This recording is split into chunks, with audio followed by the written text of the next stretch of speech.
the second anybody as a group gets behind a thing online, I'm like, oh, that's got to be bad. I'll stay away from it. I'm a little bit more lenient about it because it's like a lot of tools. It's not the tool that's inherently good or bad. It's how people use it.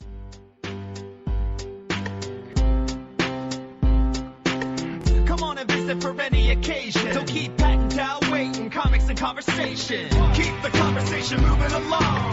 Keep reading comics. Keep your local store strong. If it's hard, then it's a job for the challengers. Comics and conversation, y'all. From Challengers Comics and Conversation in Chicago, this is Contest of Challengers, a comics industry business podcast with Patrick Brower and W. Dal Bush. Hey, look at that. It's my birthday episode. Look at that. I hope we're not doing this when we get to your birthday episode. Boy, I hope not. That'll be a lot of episodes. Yeah, that number would be incredibly high. Wow. We're not even... Well, we're more than halfway there. That's true. Goodness. Hey, Dal, do you know how many Christmases it'll be that Black River has been our neighbor? I don't know, 2? One more than that. 3? It'll be 3 Christmases that Black River Barbershop has been our neighbor. Yeah. You know what I had to do for the 3rd Christmas in a row? No. I had to hand deliver their Christmas card that I mailed to them that was then delivered to us by the post office. You should stop wasting a stamp on it. The joy of getting something in the mail is why we mail out Christmas cards and whenever we can. Obviously, we hand it to subscribers, but yeah, you're right, I should. Yeah. Because every single year, even though it says to Black River Barbershop... Oh, we get all of their mail every day, and now it's reached a point where even UPS just gives us their packages. 2 giant packages for them today. UPS is wheeling in this card. I'm like, what is this? Mm-hmm. What could this possibly be? Like, I recognize a Diamond box or a PRH box. Mm-hmm. 2 giant boxes, both for Black River. Yeah. So I made a grand show of, in the rain, walking the boxes over to Black River in full view of the UPS guy who was just sitting in his double parked van watching. Yeah. And I did it in 2 trips. And Nick's like, it's raining. Why didn't you just go through the back? Because the UPS guy wouldn't be able to see me doing his job if I went out the back. No point in doing it unless you can try and make somebody else feel dumb. They need to know what their mistake was. I don't immediately want to get back to slapping kids from last week, but it's the same principle. It really is. Although I, didn't physically slap a UPS driver. No, thank you. He was nice. He was just bad at his job.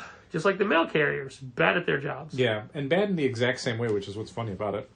Arguably, the building should have suite numbers or something. Arguably, each individual business should have its own separate street address, like any normal building would have. This one doesn't. Well, I mean, remember when you managed a store out in Naperville? I do. That whole building was one address with just suite numbers. I don't remember. Yeah, so suite numbers is a regular thing. Well, the additional problem is technically we do have a suite. It's just the suite number makes no sense to anyone who's trying to deliver something. It's suite 2R, which sounds like rear of the building, which it sort of is, but it's a triangular building, and we're not the rear entrance on Western Avenue. Yes, and we also are the rear entrance to the apartment entrance on Winnebago. So, and neither of the other 2 storefronts have a suite number. Nope. Just us. Well, originally, the way the building was designed, it was only supposed to be 2 businesses. Us, and then someone slightly to the north of us who would probably be 1R. No, they were not R at all. They were F or N or something. Because we're the rear. Mm-hmm. So if you are headed south, you come to them first. We're the rear of them. So that makes no sense. Oh, of course it doesn't. I mean, that's... The logic of that is like no one in the world has ever designed a building like that. Yeah. That's not what those letters mean. You can't just decide like, oh, R means it's to the right of a different business. Like, no, it means rear. That's what it always means. Yes, if you're looking at it straight on, we are the second one on the right. Yeah. Which isn't true. We're the third. No, but that was originally 1 spot, not 2. It doesn't matter. It's all stupid, and we've been doing it for 15 years. I like that when we had a store in River North, we were so happy to get away from that because it had a discrete address. It was whatever and then a number. which was the number of the suite, and every business had that. So it was like, oh, this makes sense. Everything will be found easily by delivery people and UPS and the mail carrier. And it was like, no. Things were constantly ending up at the wrong places. Delivery people were like, I'm outside your Starbucks. And it's like, we're not the Starbucks. We're the one a couple doors down from there. That was 3 years ago. I don't remember the address. I don't either. I could look it up. It was something Chicago, number 103. Yeah. We were 103. Yeah, I don't remember. I don't either. And you know what? I don't care. No. I do not care. It was a lifetime ago. Yeah. Well, that's all I had. How about you? I read a couple comic books from DC today. I read 3 comic books from DC today. I read Dark Crisis Big Bang, which was the Mark Waid, Dan Jurgens. It's like an issue that slots in between like Dan 6 slots? and 7. Thank you. I knew that was coming. But what it does is it adds nothing to the narrative whatsoever. It's literally just the Flash in a fight running through all of the different Earths, and he's not cataloging them in the story. It's just like he's literally passing by them, and it's like Earth 22, Earth 118, Earth 45, and then in the back it's like, here's a list Mark Waid came up with of like what all these Earths are, and like some of them are like the Dark Knights of Steel Earth, and some of them are just like this was in a Batman comic in the 300s. You know, that kind of, it's disappointing that Dark Knights of Steel is a specific Earth. It can't just be an imaginary story. It has to be... No, everything has to be an Earth now. Jurassic League is its own Earth. You know, all that stuff. Everything has to be categorized. And it's funny that they would even do this because they just spent a bunch of money buying the Absolute Multiversity that came out. And Multiversity has a whole issue where it's like, here's us cataloging all the different Earths, and we're even going to leave a bunch of blank spaces for other writers to develop, stories for those Earths. So it's not just closing all 52 Earths off, and now it's like, none of those numbers matter, none of those Earths matter. Some of them carried over, some of them didn't, most of the numbers didn't, whatever. Aren't there way more than 52 Earths Yeah, now? it's infinite now. So all the numbers can go up to like, even in the issue, they go up to like Earth 189 and 12 whatever, and they don't catalog every single Earth, but they just, here's a bunch of the Earths that Mark Waid came up with. So that was kind of worthless, even by the lowered standards of the Dark Crisis tie-ins. I also read Danger Street #1. I read Danger Street #1. The new Tom King, George Fornes book. Yeah. Did you like it? I read it. It was okay. Yeah. It's such a weird, dumb, like, comic nerd concept. What if we took all the various characters from First Issue Special, a completely forgotten DC series from the 70s, and then gave them a story where they sort of intersect, but not really? So let's jump back for a minute. Do you want to explain First Issue Special? You can explain First Issue Special better than I can.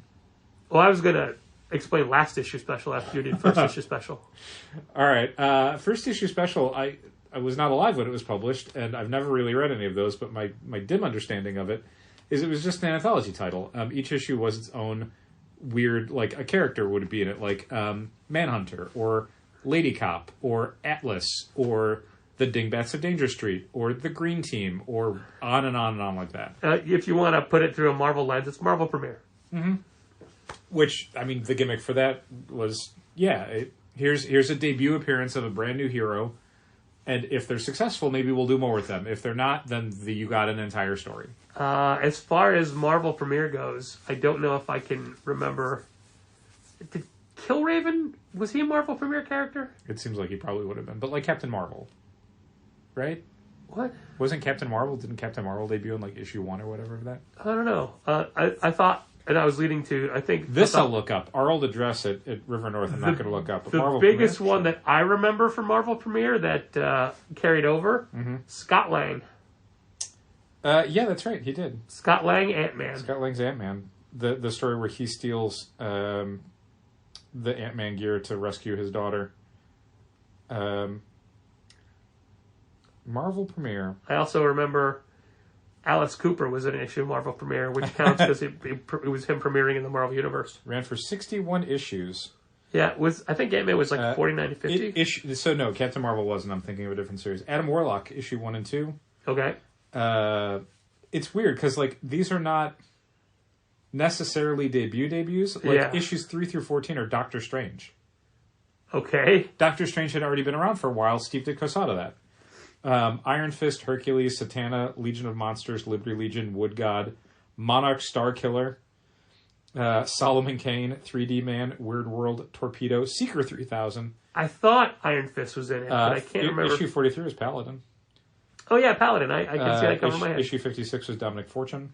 Yeah. Alice Cooper, issue 50. Yep. Issue 61, Star-Lord. Not his first appearance. No, and that's the thing. Like, it's weird because most of these are not like first appearances in the way that first issue special was. They were characters that had maybe already debuted in other books or needed a revamp or had like a new idea applied to them. First issue special though was debuts for I think these characters, right? I'm gonna look them up. Yes, it was. Let's see what the old Wikipedia says.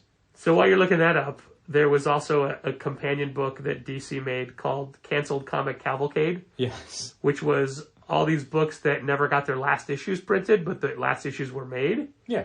So they had like put a companion together with the idea of putting it out, but it never did. Yeah. So I mean, basically, like the newsstand distribution model, which was the core model for DC's books at the time, completely collapsed. But the reporting was so delayed that by the time DC found out, hey, these books are losing money based on returns, DC had already commissioned a whole bunch of issues. So they had them. Like they had bought the content from artists and writers, but literally it would have been better for them to just eat the loss than try and publish them, and because of returns on the newsstand, lose all the money. So some copies existed, but they were mainly like photocopies of photocopies kind of thing. Mm-hmm. And someone we know got access to a copy, and it's like a giant, I don't know what you would call those plastic banded photocopy type books that have the slots on the side, you know, where the band comes in as to be the spine. Sure, I mean, just like a spiral bound thing, right? Yeah, like a plastic spiral bound thing. So we knew someone who had one and then would make their own. Yeah, because it was everything was just reproduced on a Xerox. Like it wasn't full color. There was only black and white line work. They hadn't gotten to the coloring stage before everything got canceled. But then they would sell this for a lot of money. Well, a lot of money at the time. I mean, now I think it was like a couple $100 or something. Yeah. Which now, I mean, for all that content, I mean, that's cheaper than like the 2 omnibuses would probably be for this material. Yeah, but it was like them doing it was a further generation of degradation of the material. That's true. Like they didn't have the originals; they had a copy, and then they were just making endless copies of that copy. Right. Yeah. So they were proud of having it, and I remember being at a show, a convention. I want to say Baltimore that they were at, and they were like showing it off to comic creators who came by, like Sure.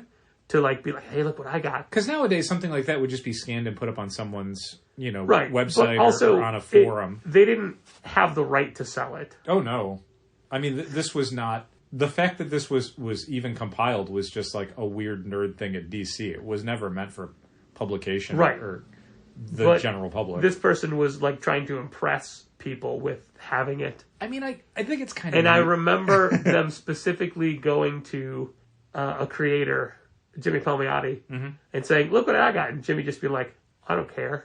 I mean, I care about it as a sense of like comic history. Do you know what I mean? Like the Sure. story behind it is so cool, but the content itself is like these were books that were canceled because they were selling so poorly that it was not cost effective to continue them. This isn't like a lost Kurt Swan Legion of Superheroes story. So Jimmy's like, "Oh, I know somebody who'd be interested in that," and that person was Dan DiDio. Sure. However, the person who was selling the book was not a fan of Dan DiDio and would not get a copy for Dan DiDio. Wow. Yeah. However, I was very good friends with Dan DiDio's assistant at the time, and I made sure that Dan DiDio got a copy.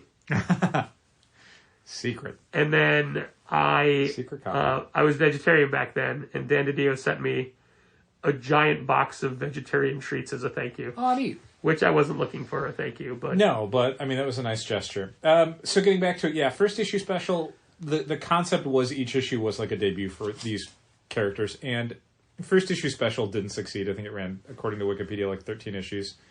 And generally, the group of characters in it, while they've cropped up from time to time, Art and Franco wrote a Green Team book. Green Team Teen Millionaire series, yeah.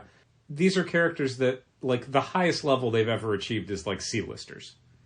Your Warlords, your Metamorphos. And then everything below that is, like, the Blue Starman that showed up in the James Robinson Starman series. Because, like, he's a Starman. I guess we got to include him.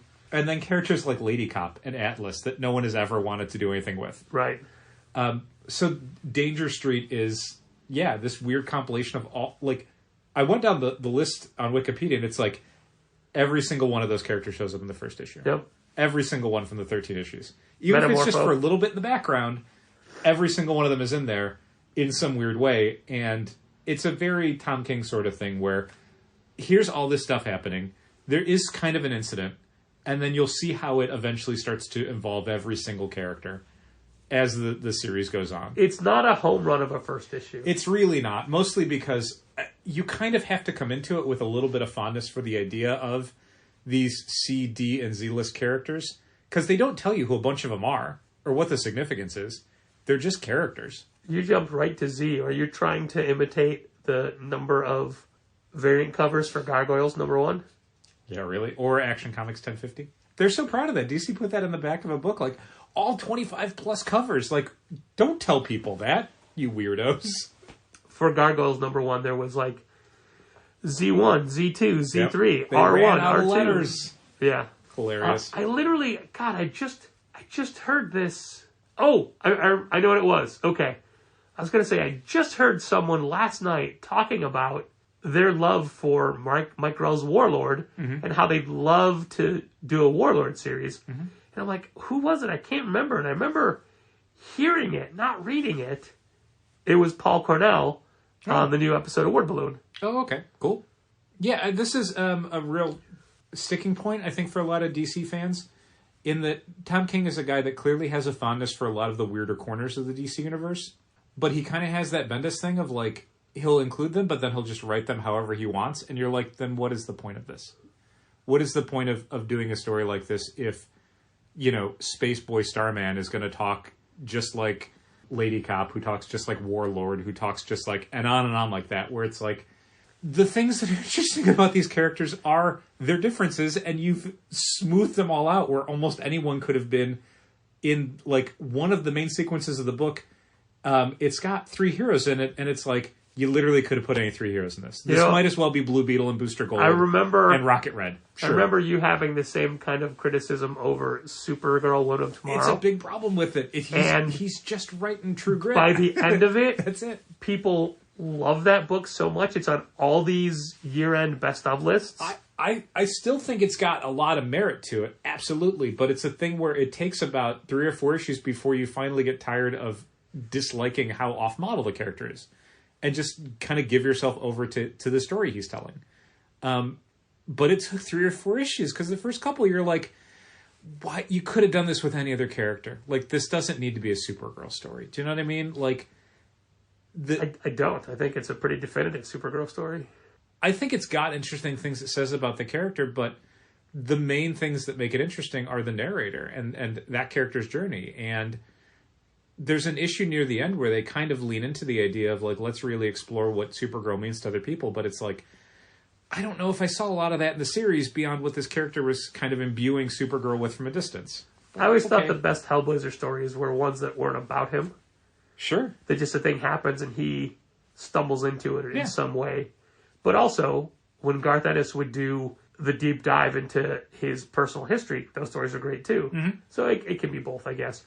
I think ultimately what you're getting at is Danger Street will probably be an excellent series, but it'll take 3 or 4 issues for us to warm up to it. Yeah, I just find it so weird when writers do that. Like, again, Bendis has the same thing where he's got a real encyclopedic knowledge of a lot of these companies. He comes from it from a fan's perspective of, like, really loving the original stories that he grew up with featuring these characters or stuff he's found in back issue boxes. But then when it comes time to write them, it's just like, nah, they can sound like anything. And it's like, they can't. Try and get it a little bit right. And that really, it's a sort of a weird inattention to detail for an incredibly detail-oriented writer that kind of drives me crazy. I do think it's pretty funny that you're telling a professional comic writer that they don't understand the character. That's the thing. I think they do understand the character. They just choose not to write them in that way. And it's like, okay, then why? Why would you go to the trouble of being like, man, I want to do this love letter to first issue special, and then be like, yeah, but they can sound like whatever. No. I mean, we'll never know this. It's probably going to be like Tom King wrote this Maxima miniseries and pitched it to an editor, and they're like, how about Supergirl instead? No, because he talks about it. I don't know that that's the... Like, I think it was supposed to be... it was something else, like a Lobo story, I think. Yeah. And, like, somehow it became a Supergirl story. And it's like, yeah, boy, Lobo would have made a lot more sense. That's true grit, man. But no, like, the Danger Street thing is, no one was asking for this. No one at DC was like, we need a pitch on every character from first issue special. You don't know that? There's no way. There's no way anyone at that company was like, man, Green Team, it's leaving money on the table. We gotta figure out a way to make Green Team work. Or again, Atlas, who like Jack Kirby character, but no one's trying to do an Atlas series. And the publishing industry is all that worse for it. Yeah. So I read that, and I think it's worth checking out, because even at the kind of not a home run status that we've kind of already applied to Danger Street #1, it's still Tom King and George Fornes, and so there's things in it that are real clever, and I would hope it would develop into something really good, but there's been a couple Tom King things over the last few years that just never quite got to that level for me. They never found the better gear. You're talking about Killing Time, I can tell. I'm not. Killing Time actually was okay because it was like 6 issues. I appreciated that. I'm talking about Rorschach, and I'm talking about Strange Adventures. Wow. What do you have against George Fornes? That's 2 George Fornes books in a row you're trashing. It kind of is, and it's not his fault. I think the failings of any of those books, it's not on the artists. That's not the part that ever let me down. Speaking of art-driven books, I also read Batman Spawn #1, Molly Jane's most anticipated book of 2022. We haven't heard from her since... spoiler, we already have the books. Yeah. Including all the damaged ones. Yay! Thanks, Lunar. Thanks, Allison at Lunar. You should have seen the size of the box they showed up in for this. They got to make sure they come package. in good condition, man. But so we got those books on Wednesday. No one has heard from Molly Jane since then. I assume that she's just been reading it endlessly. Yeah, it's an Ouroboros for her. Yeah, I mean, you get to the end and you're just like, I found a new layer. I got to go back and reread it. And every time it's just a new layer. I think like every 5 or 6 times through, she'll stop and go back and read the collection of the older ones. She'll also read the full Spawn compendium and all of the Scott Snyder Batman stuff to give context to a lot of what's going on in the book. Yeah, I read it just because I feel like I should. There's some #1s I'm just like, it's not for me, and it doesn't matter if I read it. And let me just say right here that we are banking on a lot of people being interested in this book. Mm-hmm. Still wanting to buy it? Sure. Even after you talk about it? Sure. Okay. I didn't think it was bad. Okay, good. I didn't think it was good. It's just not for me. But I think its execution is exactly what the people who would buy it would want it to be. Todd McFarlane inking Greg Capullo looks a lot like regular Greg Capullo. Okay. There's only a couple panels where I'm like, oh, Todd. I've never thought Todd McFarlane was an inker. I've liked Todd inking other people sometimes. I think it's not his skill set per se, but I think he knows how to ink. Did he ink Eric Larson, or did Eric Larson ink him on those issues when they were trying to catch up? I don't remember. Or was it Savage Dragon? I can't even remember now. That's been the longest time. All I remember is Todd McFarlane inking Rob Liefeld and salvaging a lot of Rob Liefeld stuff. The story is a very self-serious, gritty tale of Batman and Spawn teaming up to take on their collective adversaries. The characters you would like to appear sort of appear at some point in some form. What if you don't want Joker and or Violator to appear? You can skip a few pages. They're not in it a lot. What if you don't want Sam and or Max? Wait, no, those are... You're thinking of Sam and Twitch. I am Sam and Twitch, yeah. Yeah. I knew Sam and Max was the bear and the bunny. Sam and Twitch don't show up. Oh. It's weird because... Bane? No. I don't want to... let people experience the book. I don't want to keep telling them who's in it and who's not. But I will say it's kind of weird. Is Batman in it? Who can say? The weird thing is, right from the start, the continuity of it is very, like, concurrent with what's going on in the Spawn books. Which I was like, I I'm That's aware weird. of those characters. That's weird because Todd McFarlane does not write Spawn currently. No, but he at least owns it and I guess reads it, so he knows what's going on in it. But then the Batman stuff is kind of like, not super recent. So there's that. Has he just introduced a sidekick named Robin? He's going to the Haley Circus that evening at the end of the issue. Oh, excellent. No, it's fairly current for Batman. It's super recent for Spawn. But again, I think it's not slapdash. I mean, it definitely looks like the people who were working on it gave their all on it. It's a solid enough Spawn Batman comic. I'm just not the person who needed a Spawn Batman comic. So, yeah, I wouldn't buy it, but I wasn't going to buy it to start with. Well, but if you were looking forward to it, or needed to hear that it wasn't bad, it's not bad, and you can keep looking forward to it. Yeah, I think that you saying it's not bad is the highest testimonial we could give it. I don't know that I have the receptors in my brain to judge a book like that in the way that its audience is going to judge it. I can't. There's no version that I could read where I'd be like, yeah, oh my god, Batman Spawn. Like, it's just not going to happen. Is there any 900 number where we get to call in and predict the story element? Unfortunately not. Oh, lost opportunity. Sorry. I guess it would have been a Hive poll or something. Yeah, to be well, concurrent. it'd probably just be like an Instagram poll or a Twitch stream or something. Probably TikTok. A Sam and Twitch stream? Instagram, that's good. Instagram is too updated for Is that it? kind of a... For Todd McFarlane, who's older than both of us? You gotta... Well, I mean, to keep up with the kids. I see. You gotta think of the social media platforms that don't exist yet. Like Sam and Twitch stream. Mm-hmm. There you go. There you go. So yeah, I read all those three before this. It's weird. Those are all hard copies. They are. They're all for books that are coming out this week. I don't know that I saw anything this week from any of our publishers that had preview copies of anything, really. Image specifically said, this is a weird week. It's not... I don't think there's any number ones. And on top of that, it's a ton of reprints. There was a DC number one, but I didn't read it. Yeah, I don't deal with box. It's a gigantic pain in the ass. The main push for DC's promo this week was Nightwing 100, but I haven't read 99 yet. So I think they're also pushing on some of the Lazarus Planet one-shots. Oh, that's what it was. It was a Lazarus Planet Krypton one, but it's like I didn't read the first Lazarus Planet, so I'm not gonna Krypton or Planet Krypton or New Krypton or something. Not gonna jump ahead. Yeah. No. And then there's also a billion covers of Nightwing 1, which is disheartening. For which? Nightwing 100. Oh yeah, I mean there's a million covers for everything. DC has decided that at least once a month there should be at least 13 covers to some book. What's better than depth of covers for a DC acronym? Deluge of content. Destroying collecting. Pardon me. I'm not going to say pardon me anymore. I'm just going to cough. Yeah, Patrick's sick in case you guys can't hear it.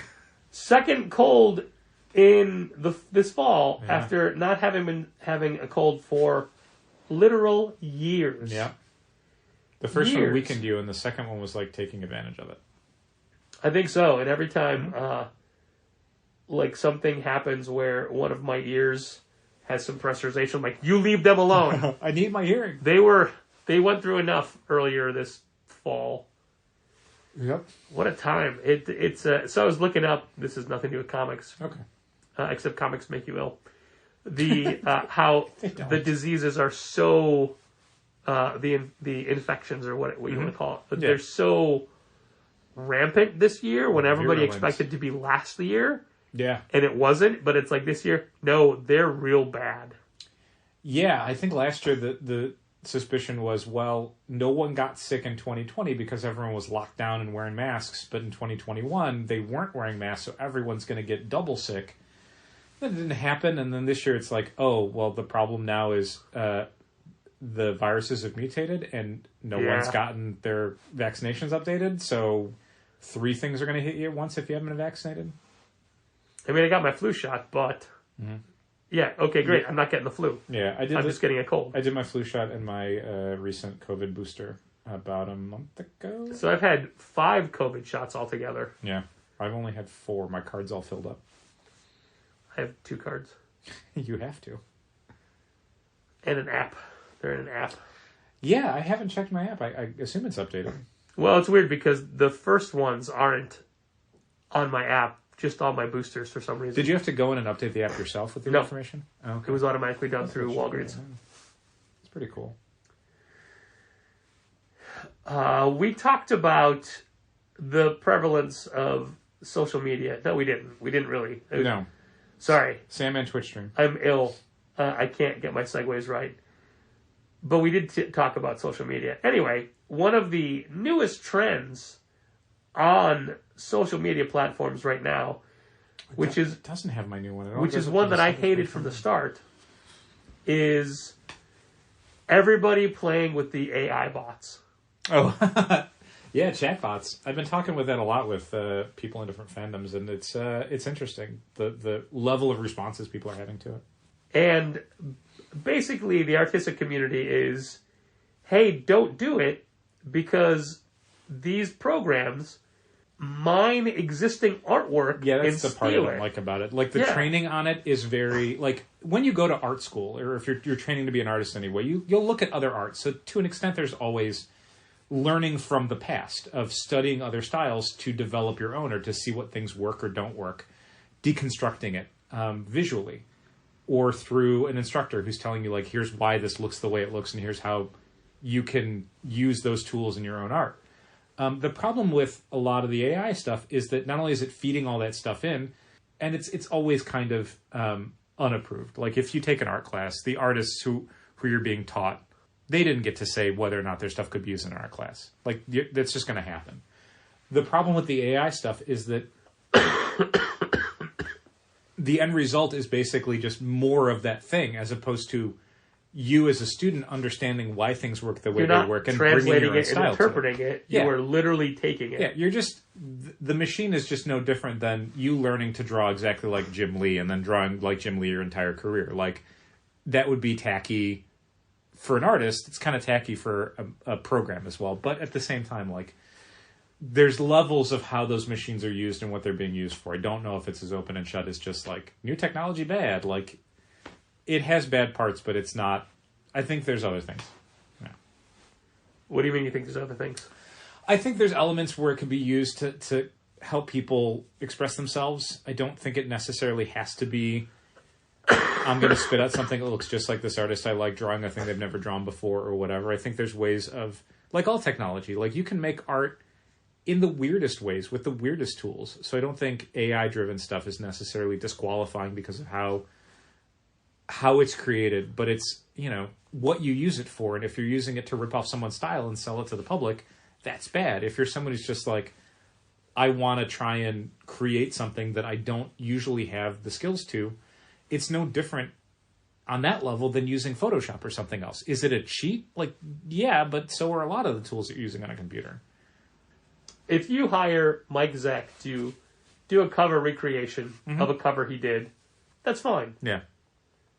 But if you hire somebody else to do a cover recreation of a Mike Zeck cover, Yeah, again, I think that's tacky. I think that's not what I would want to see tools like that used for. so the prevalence of what I'm seeing online is people that are paying money to these programs to do different avatars and different images, or like versions of them. Oh, okay. There's a lot of that going, but they're paying money to do it. Yeah, I mean, I guess it depends on who they're paying money to. Do you know what I mean? Like, a lot of this stuff seems very open source, and seeing people using it in like a beta sense is, I always took it as free. If someone's charging for it, like, then it's like, now we have to have a conversation about this. Yeah, well, that's what these conversations are all about, Yeah. is how Yeah, once people are money spending changes money hands, on that. Once right? money changes hands, we stop having a conversation about morality and start talking about ethics. And then, you know? there's people saying, why don't you just hire artists to do it? And then there's other people saying, the artists that are complaining are not people that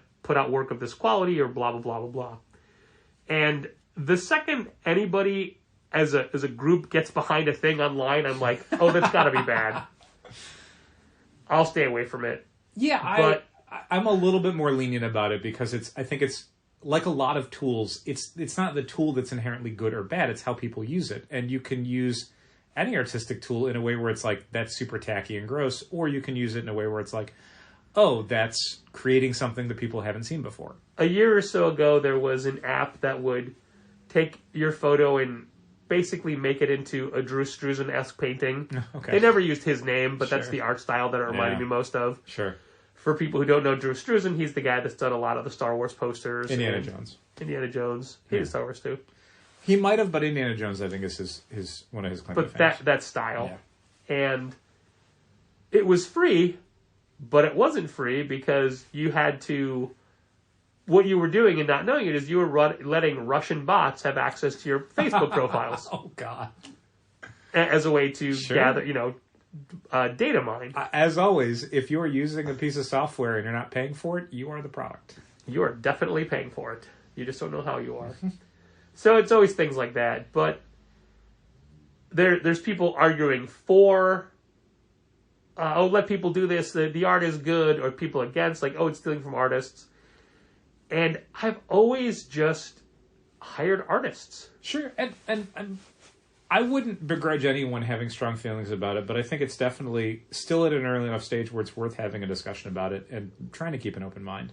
I don't know that this is like settled case law, Right. Like it's developing. Like, let's see where it goes. And yeah, I mean, you can be mad about stuff, and if someone had a very strong anti-stance for AI art, I'd be like, okay, that's their opinion. Like, I'm not going to try and change their mind or dissuade them from it. Like, they clearly are having a reaction to it, and that's fine. But yeah, I think I'm a little bit more like skeptical of the very negative side of it, but I'm not necessarily, very open to the idea of this kind of spreading across the industry. Somebody, and forgive me, whoever you were, I forget. They did an experiment like, okay, what if we had this AI do a full comic book story? How would it work? There's a guy I follow at Hey Kosla, and he's sorry, was that a name? Yeah. And he has been doing a number of weekly comics through the Midjourney bot, which is an AI art tool. I just feel the need to say that I literally didn't understand what you're saying, which is why I asked if that was a name. I wasn't in any way mocking that person's name. Yeah. No, that's their name. My ears are bad. I know. You're sick. I heard coleslaw. It sounds like that. It's not coleslaw. But regardless, like, they've been creating art off of it, and results vary, but they are trying to create narrative content off of AI-driven art generation. So I'm sure plenty of people have given it a shot. And yeah, I mean, I've seen some people who are, boasting about stuff they're going to be selling where it's like, AI created all this comic, you don't need to pay artists, and it's like, what you created was garbage. No one would pay you for it. Right. And that's what I was getting at. The moral of my story was the comic that was presented was not good. No.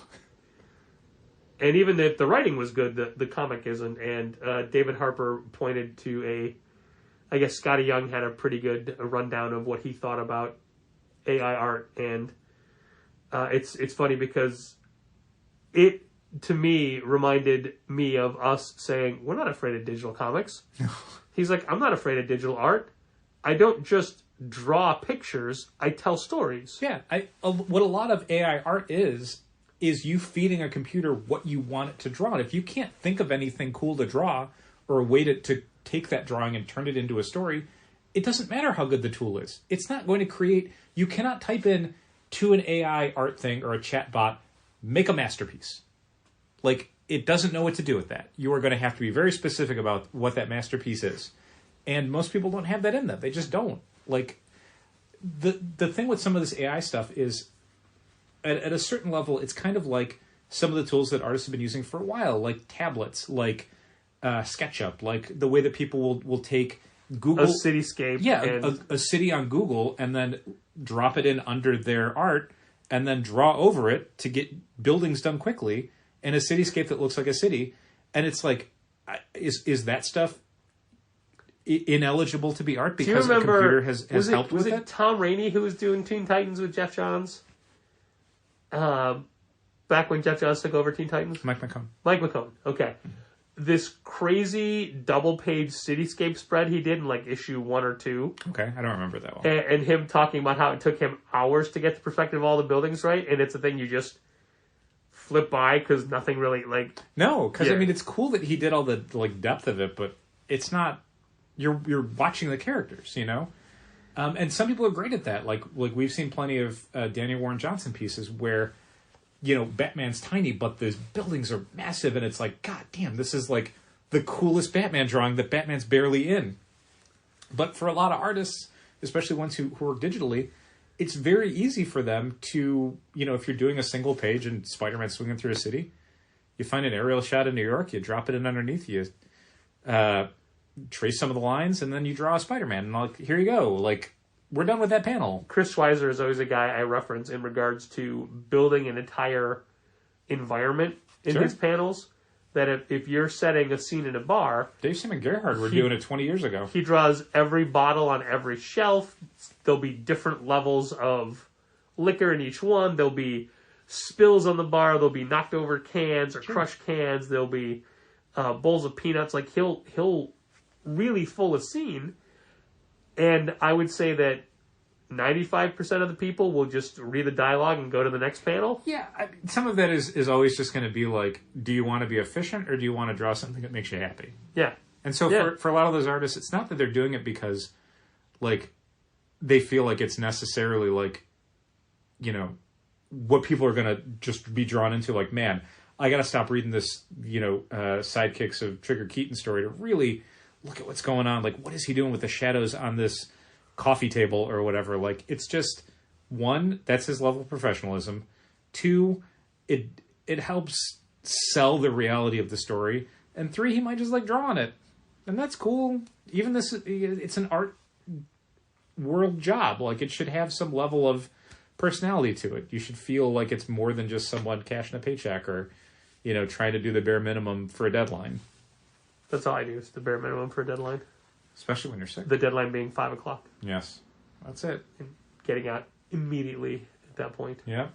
Lights go off, door gets locked. Well, I feel that we are at a point in the world where there are so many creators and so many unique voices that I try to work with as many different people as possible, and I'll never get through, you know, a list of anywhere near what I'd like to as far as bookmarks for us or t-shirts Sure. Yeah. or Christmas cards or Yep. whatever. Yeah.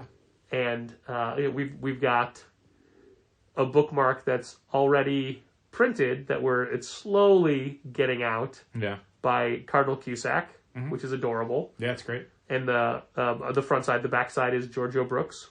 Yeah.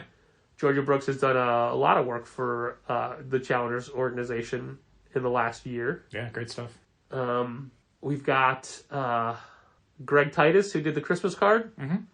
I wouldn't say his name last week because I wanted to be a surprise, but now it's getting out there. Yeah, subscribers have gotten theirs as they've been coming in this week, and a lot of people who get it in the mail have been getting theirs. Yeah. People are posting it, and people are loving it.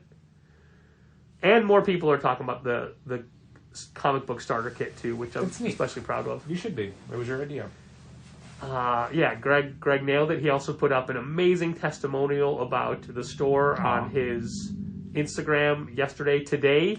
He did a process post Oh. where he showed the different sketches in his sketchbook and how he assembled them into the card image. Oh, wow. And then like flattening it and then toning it, and Wow. how there were no solid blacks, which he's known for because he did all the Star Wars Black Series figure boxes for Hasbro. Yeah. And people may not realize it, but that's his art on all those boxes. It is, yeah. And it's a very specific style that he was doing. So, like, he gets away from that now, where he doesn't do all the, like, there were no blacks in this. Yes. No solid black areas Yeah. in the art. He wanted it all to be done with color. The process page was pretty great. So, thank you, Greg, for doing it. Thanks, Greg. For being a good friend after all these years. And yeah, the card is it's an example of somebody we wanted to work with who just really shares our vision. Yeah. Along those same lines, we got out of nowhere a wonderful testimonial from Holly on Twitter. Holly, who used to work for Oni and for Boom. Oh, cool. just talking about how people should be listening to this podcast if you're in the industry. Oh, that I disagree with. See, I said that we don't deserve any of the praise, and then Morgan seconded it, and Holly said you absolutely deserve it. You are comics uncles explaining what's happening to everyone. Comics uncles, I like that. Yeah, right? I'll take that. It totally fits. It was such a wonderful way to put it. Yeah. And, and then other people have liked it. And today, Jose Villagomez was quoting things we've said in books that he's bought just based of our recommendation. Probably not Danger Street or Batman Spawn after this week, but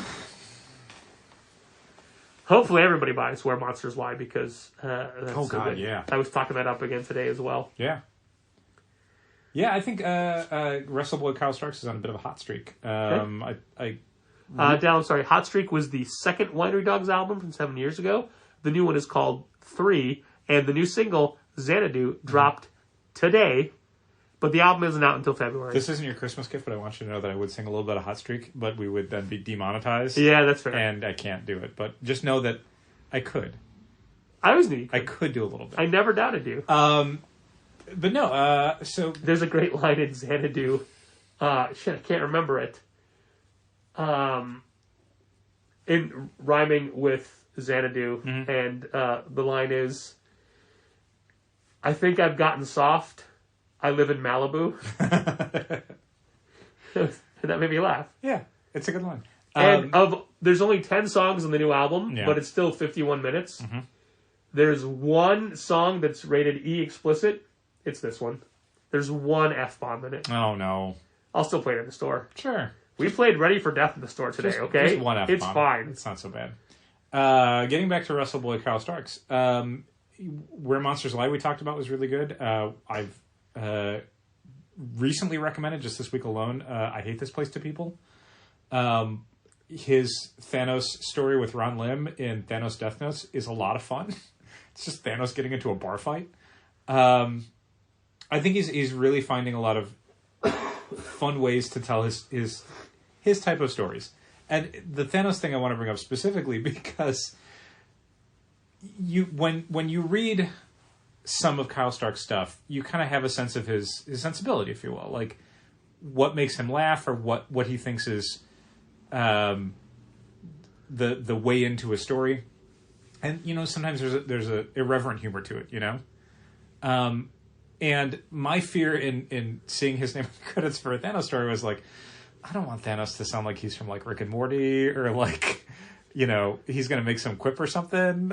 And it's like, no, he totally nails the kind of Jim Starlin Thanos voice, like from the Ron Lim era of Silver Surfer and all that Infinity stuff. Like It helps that Ron Lim draws that story. It really does. Like the Thanos facial expressions are so like Ron Lim's been drawing that probably for a million years on different variant covers and like fan sketches and stuff. The thing about the Starlin and the Lim, if you will, Thanos, is he's stocky, but he's not super huge. He's very buff. Like he's like a square. Yeah.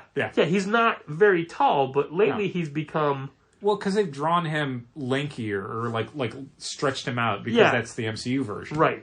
So he's got to be like 12 feet tall or whatever. Yeah, it's describing like, him as square is very. He needs to be like 8 right. feet tall and like 6 feet wide is kind of his thing. And this is the other main thing, which the MCU version sort of did and then sort of kind of not did after a while. Ron Lim's Thanos is always smiling. Yeah.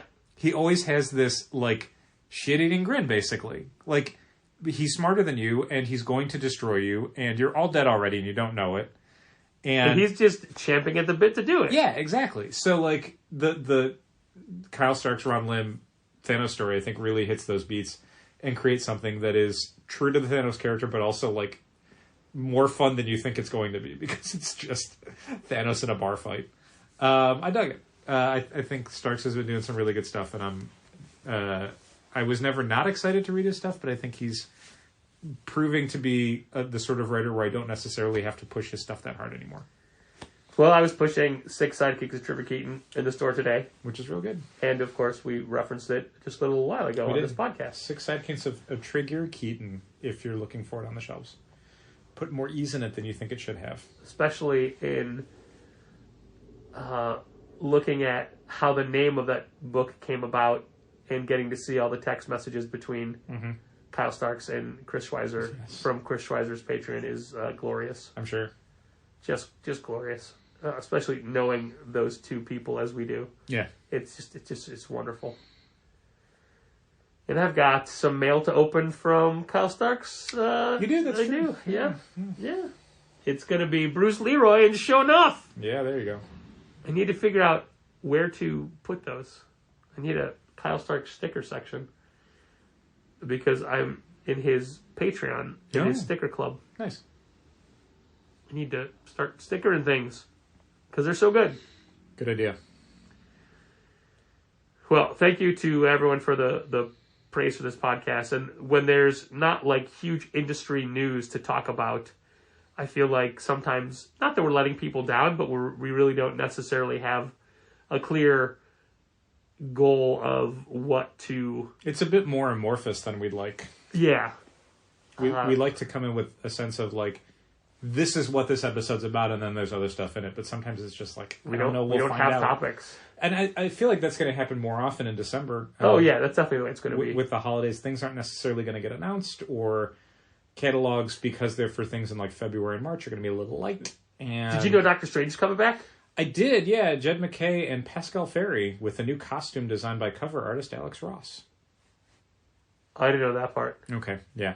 I mean, the new costume is, as you'd expect from Alex Ross, it's like his classic 70s one, but slightly different. Is it... It looks like a classic Doctor Strange design. But does he have the Eye of Agamotto, or does he have... I don't remember. Okay, I'll look it up. I just saw that there was an announcement. I didn't get to any news at all today. Yeah, that's the extent of it. And Jed McKay talks a little bit about how excited he is to be doing the story and kind of what the approach is. And Pascal Ferry talks about how excited he is to finally be drawing Doctor Strange, a character he's always wanted to draw. Nice. And I mean, it just sounds like the sort of thing where, like, if you're already reading Strange, this is the book for you. If you haven't been reading Strange, you've been waiting for a number one, here's one to jump onto. Which, as much as I said that in a way that makes it sound like a foregone conclusion and nothing to get excited about, I actually do appreciate that approach from Marvel, because it's just additive. Like, the numbers are probably only going to go up from what we're selling from Strange. Yeah. Which is what you want when you're a retailer. You want the numbers to go up on issues. And I don't see how anybody who's reading Strange would not keep going, especially since Clea and Wong are in the new book. Yeah, and it's by the same writer. Yeah. And Strange, as much as it's the Clea as Doctor Strange book, is so specifically about the gap between the death of Doctor Strange and the new series that it makes sense that it was a separate thing. There needs to be a third part, essentially, to that story where Doctor Strange is in it. I really like Jed McKay's stuff in Marvel right now. Did you notice, I think you were there for this, I think it was Wednesday, somebody was picking up Miles Morales Spider-Man #1. Okay. And they said, are they rebooting this? Yes. And I said, no, it's just the next issue. Yeah, it's not a reboot, it's a relaunch. But it's #1. Like, yeah, and I was trying to explain, like, that's what Marvel does now. Every few years, every book you read from Marvel is going to have a new #1, because #1s sell better, as you said. Yeah, but also each time they change a creative team in a drastic way, it's, hey, we're going to relaunch this. Yeah. Sometimes not even in a drastic way. Just in a way. Yeah. It's not a reboot. A reboot means we are... The things that happened before didn't happen. Yeah.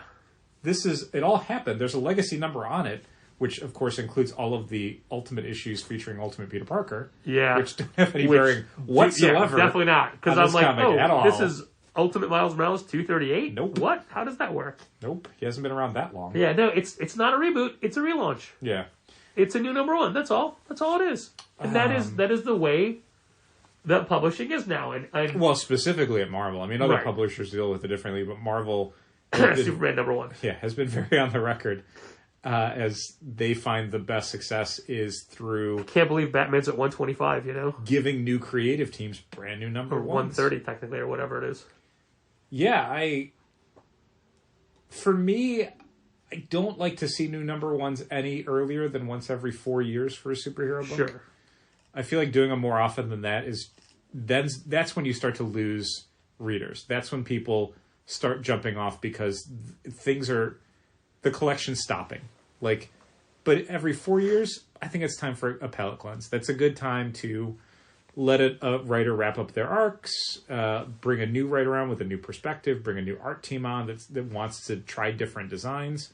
For superhero book, especially ones that have been around for decades, every 4 years. I think that's what works. I just had an idea for something I'm going to do that's stupid but funny. Okay. But I won't say any more than that. Good. But that also derailed where I was going. Oh, no. So, anyway, there were a lot of books out this week. And there were.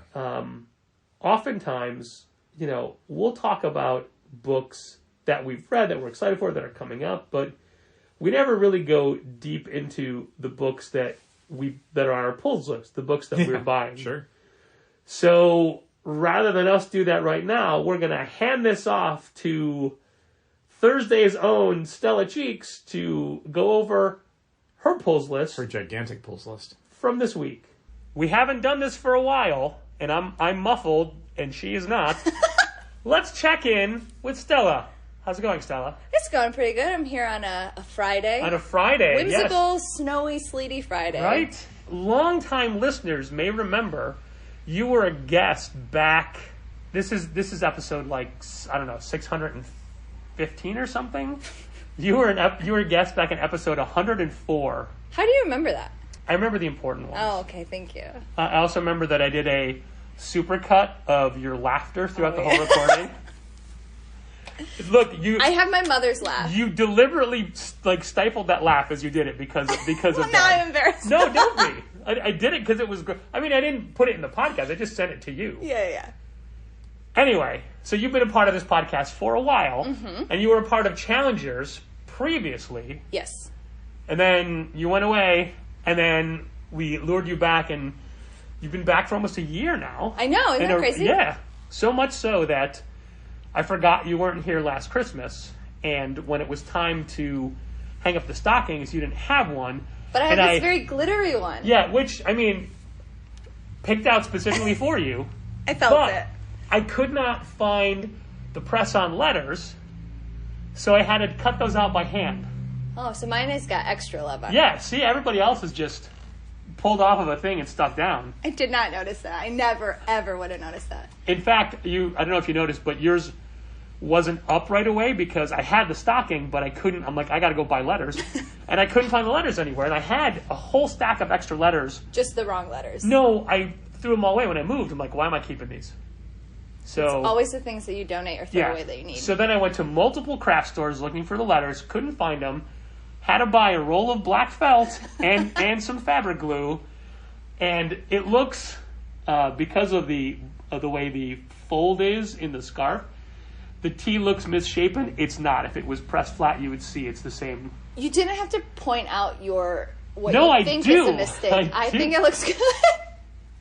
I did that by hand for your stocking. Thank you. I appreciate it. You're very welcome. I appreciate you being back in the fold for not only for as long as it has, but you and Molly have claimed Thursdays as your own, and it has such a unique identity that it wouldn't have if it was like Dal and Molly or me and Molly. Well, because it is you guys other days. Right. But even like Molly's other days as well. Yeah. So I'm crediting more than half of the personality of Thursdays to you. Thank you. You're welcome. Appreciate it. One of the reasons we asked you to come back is because you I'm a delight. Well, that's the reason. I said one of the reasons. Is you read more than most of us. Yeah, I read and discuss. I got my list and I was like, there are 28 books on this list for 1 week. For 1 week. I'm looking at a pile right now, and it is bigger than most people's monthly pile. And earlier today, I turned to Stella and said, "Are you reading Extreme X-Men?" And you said, "Yeah, I read every X-Men." I'm an X-idiot. I read every single one. I remember, I've told this story so many times, but I don't know if you remember this. One time, this is pre-me working here, but me being a customer, you were like, "Come here. Come around this counter, look at this screen." And I was like, what? I'm in trouble? And you pointed at, I think it was, it was so long ago, X-Men Legacy maybe. It was something near the tail end. It was like wrapping up. It wasn't very good. And you were like, why are you reading this? This is a bad book. You pull too many books. I benefit from how much money you spend. And I'm telling you to stop pulling this book. And I was like, I refuse. I will continue to pull these X books until I die. I don't want people to burn out, and reading too many bad books will make people burn out. Yeah. I'm never going to tell you what not to read again. I haven't burned out. Also, I know there's specific joy you have in reading books that are terrible sometimes. Yeah, sometimes. Not that you only read terrible books. No, I read, it balances out. I pull so many. Yeah, that. it has to. There's definitely a law of averages somewhere. Also, I really like to try new things. Like, I try, like, I know some people don't like that there are so many, little, 5-issue series here and there. I get why that can be bad, but it is kind of nice for somebody like me who likes to try new things, because I can just commit to, a couple issues and then decide, oh, okay. Well, we were talking before about the upcoming Where Monsters Lie from Dark Horse, and I was complaining it's only 4 issues because it's so good I want more, and also I don't want people to just be like, oh, I'll get that in trade. Right. Because it's too good to wait. You want to get it right now. But, morsel-sized books are still fine as well. Yes. So I think an order just came in on the website. So I'm going to look at that. If you're comfortable doing this, why don't you just talk about yourself. Read off what's in your pile? Okay. Well, this is just this week. Well, I pulled the Dark Crisis Warzone one-shot because I'm a dum-dum and have read all of Dark Crisis. It is what it is. I got Batman 130, but I got the variant cover. I don't do variants a lot, but it's Bat Family, and they're adorable, and I love them. And I really, really love this run. I recently reread from 1 up to 130, so I'm deeply invested. I got All Against All, which is a new series. Oh, All Against All, you're going to love it. I love the art. Bloodstained Teeth, which is a series, this is issue 7, that really grew on me. I didn't love it at first, but now I am digging it. I feel like vampires are really having a moment. This is not in the pile right now, but DC vs. Vampires is about to wrap up, and it's really good, and everybody should read it. I love it so much. I don't know why everybody's not reading it. It's very good. I think it's a great book, and I love it. It's dumb. It's super dumb, but in the best way. Are you reading All Out War, though? Yeah, not as good. Yeah. It's weird to say because that same writer is the All Against All writer Alex Backendale, but All Against All is his concept. Yes. All Out is not bad. It's just not as good. It's just, that one's a little in the weeds. I don't really need to know all that stuff, but I do know it all because I do read it. I got Do Power Bomb 7, which I actually haven't read because I wanted to read it all together, so I'm going to have a nice day this week where I read all 7 of them. I'm really excited. Golden Rage, the 5th one. This is one of those minis where I decided to pull it. I did not like the first issue. I don't like gender dystopia stuff. I think it is lazy, but I stuck with it, and issue 4 was so good that now I'm issue 5 has a lot to live up to. So TBD on whether or not I think it is worth the whole thing, but it is interesting, I guess. I don't know. There were clowns in the 4th one. It was very good. I'm sorry. Does that mean to be determined? TBD, yeah. I thought you said TBDM. No. I thought DM was determined. To be determined by Mushe. There you go. There we go. Her last name was Cheeks. Oh, well, Mushe Cheeks. It's just a translation. Hard Eyes, which is just monster stuff. Hexware, Hedge Magic. The art is so good. I know. I have Hard Eyes. I have so many other books to go through. You want me to give a whole book report? Although, no. Anyway. It is good. Neo-futurism. Come on, you stole my joke. I'm sorry. And it's Hedge Magic, Neo-futurism? I know. I said Hex Magic because Hexware got into my head. I know. And me saying Hex Magic is why Dal said Hedge Magic 4 more times. I think it was more than 4 times. I am excited to read it, though. It's Only Teenage Wasteland, which is also new. I haven't read it yet. If you want to know more about it, you can watch the video on Challenger's Instagram. Kaya, issue 3, which I'm really loving. I think this is a good book for all ages. It's really fun, adventure, and I think the art is really good. Wes Craig. Little Monsters. I told you, vampires having a moment. The one's by Brian Michael Bendis, because I love weird end of the world stuff when it has to do with like Chosen Ones. Yeah. The Chosen One versus all the Chosen Ones is... But it's called The Oneses. Right, but it's all the Chosen One. I know. Oneses against... The, like, Antichrist or whatever. And I actually really enjoyed the first issue because I liked how it did that big time jump. So you get a payoff in the first issue, so it's worth checking out. Damage Control, which is bad, but it's the 5th issue, so I already read it, so whatever.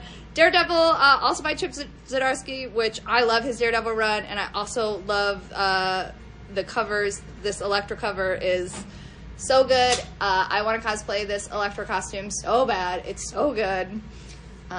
Dark Web, because it's an X book, and also I love anything with Madeline Pryor. It's also a spider book, but whatever. I told Nick that if I ever do a Madeline Pryor burlesque act, that he has to be Alex. Nick is... Oh, my husband. The second Ryan North Fantastic Four book. Wait, after you read Dark Web, maybe he can be Ben Reilly. No, I want him to wear the little... I want him to be the Goblin King. The second Ryan North Fantastic Four book, Sacrilege. I don't actually really like the Fantastic Four, but I like Ryan North, and I really enjoyed the first issue, so I'm sticking with it. Mortal X-Men, which is very good. Kieran Gillen writes Sinister, so good. And also this cover is amazing because it has Kitty Pryde and Lockheed facing off Sinister. And Kitty Pryde is my favorite superhero of all time. Speaking of Kitty Pryde, Marauders, which is disappointing if you're a Kitty Pryde fan. But the original Marauders fan was good. Or the one right before this one. Moon Girl and Devil Dinosaur. This is like 10 minutes long of me just saying what I'm writing or reading. Moon Girl rules. Everybody should read Moon Girl. I haven't read this one, but Moon Girl in general rules. New Mutants. Told you I'm an ex-idiot, but it's actually quite good. Punisher, because I read the other Daredevil books, and it is crossing over that. Though I was reading Punisher. I read comics before I get up early to have my coffee and read my comics. And my husband walked down one day and goes, are you reading Punisher? What are you, a cop? And I had to explain. Are you a cop? Yeah. Oh, I forgot to tell you. I am an undercover cop. But this is good. It is written by Jason Aaron. It is very good, but then you have to tell people, no, it's Punisher, but but I'm not a cop. So, read at your own risk. The last issue of Variants by Gail Simone and Phil Noto, who, he draws the best noses. I love his little noses. I love the Variants book, and it's really good. I have a very specific connection to Phil Noto, which I maybe shouldn't say on the podcast because it involves his mom. Well, that's up to you. This is your podcast. That's fair. I have a t-shirt as a souvenir from an experience with his mother. Oh my god. Where a group of us have them. Let's just say it was a tour. Mm-hmm. And let's just say that Phil Noto is extremely unhappy that these shirts exist. Yeah, well, you can decide to edit that out later if you want. No, I'll leave that in. I'll tell you the rest of it later. Okay, great. Because I didn't tell you what the shirt said. Okay. But it is I really like this book. I'm excited how it ends. And I love those noses. X-Force, which I actually am really digging X-Force and Wolverine. There have been some panels in the Wolverine book that have knocked me out because they were so funny. X-Men Red, which is one of the best comic books that Marvel is producing right now. Al Ewing. What's better, Immortal or Red? Red. Ooh. Immortal is really good, but Red, Immortal is one of the main titles that has to do a lot more, and Red can focus on kind of the story that Al Ewing wants to tell. And also, I just love how low-key horny Al Ewing is all the time. Extreme X-Men, because I'm an idiot. Poison Ivy, which is amazing, and everybody should be reading it. The art is great. The story is great. If you can jump right in, even if you haven't been following all the other Bat stuff. If you love Poison Ivy, if you love Harley and Ivy's relationship. Harley's not in it, but it their relationship colors the book. It's one of my favorite books. Everybody should read it. Gotham City Year One, which is fine, and Batman Night Watch because I like to read children's comics. Actually, I've been reading all of the DC Zoom books. I read all of the DC Ink books, which we have a lot of them. And if you want to know about the DCYA books, you should come in on Thursdays and talk to me about them. I like that you use Zoom and Ink when I DC refuse to abandoned say- those immediately. I know, but they're like, it's so hard to be like, DC graphic novels for young adults. It's so easy. It's so much easier to Say Zoom or Ink. Zoom Yeah. or Ink, and I Yeah. refuse to give it up as somebody who's read them all. Finger guns. Also, this is not in this podcast, but everybody should be reading Star Trek Lower Decks. It's very good. All right. Especially if you like the cartoon. Yeah, I was going to mention that you are our only Star Trek reader on staff. Yes. Keep in mind, this is just 1 week's worth of polls. Yes. It's 1 week worth of polls, But I am caught up on all of these books. which is amazing because I know. most of us are not caught up on anything else. Yeah, I'm caught up on all of the ones. Well, there's a lot of number ones in here, but I am caught up on all of these books specifically. Is this Babs Tar? Yeah, I got this Harley Ivy Babstar sticker, and then I have this Babstar knife sticker, and then I just have this sticker of Redhead saying bitch. Nice. Well, if you have And any... Dean, who's real gay. Aw. If you have any Supernatural or Star Trek or burlesque questions, I guess, come Or in on X-Men Thursdays. questions. Yeah, for sure, X-Men. Come in on Thursdays. Do you want to tell people where they can find you? If you like the sound of my voice, you can listen to other podcasts that I do. Multiple podcasts in your past. The main one that I do right now is called X-Trex, and it's an X-Files Star Trek, the original series crossover podcast. Very fun. And then I also do a podcast called Spooky 30s, where it's me watching and reading horror stuff for the first time, but taking an academic lens on it. I do a lot of weird academic research about it. So if you want to hear me talk about men, women, and chainsaws, listen to that podcast. And then you had a couple years worth of Not Your Demographic under your belt as well. Yes, which was wrestling and is now kind of books and wrestling and ranting, and it still technically exists, but my co-host had a baby, so we just do it whenever we feel like it. Oh, gotcha. I thought she was the same co-host with X-Trex. Yes, but we prioritize that one. Fair. Because that one is more fun to do and has like a script, whereas Not Your Demographic has been going on for like 7 years, and we just do whatever the fuck we want. So if you thought there was too much of Dal and I available on the internet, Stella has a speed. Also, I guess people are quitting Twitter. I don't know. I'm on Twitter at Stella_Cheeks. Maybe I'll go to Hive if it doesn't stay broken. We'll see. Yeah, we'll see. We have a Hive account, but I haven't been on it in like 2 weeks. Well, I don't think you can log in right now. Oh, So great. I can't. We're using my phone. And you have a non-compliant ring. I do. I wear it all the time. Just this week, Kelly Sue said there would be more. Oh, really? That's so coming soon. exciting. Yeah. Yeah. This All right. ring was so expensive. I bet. Thanks, Stella. We'll see you here every Thursday. Okay, goodbye. I don't have that kind of patience to read as much as she does. That was an insane amount of books. I sometimes get tired pulling her comics, Right? let alone reading them. My favorite part was the story of when she was just a customer and I made her come behind the counter and look at her pulls list and said, you gotta take some of these off. But that just goes to show you that somebody loves comics the way we all do. And she's got a lot of fandoms. There's a lot of things that she really likes.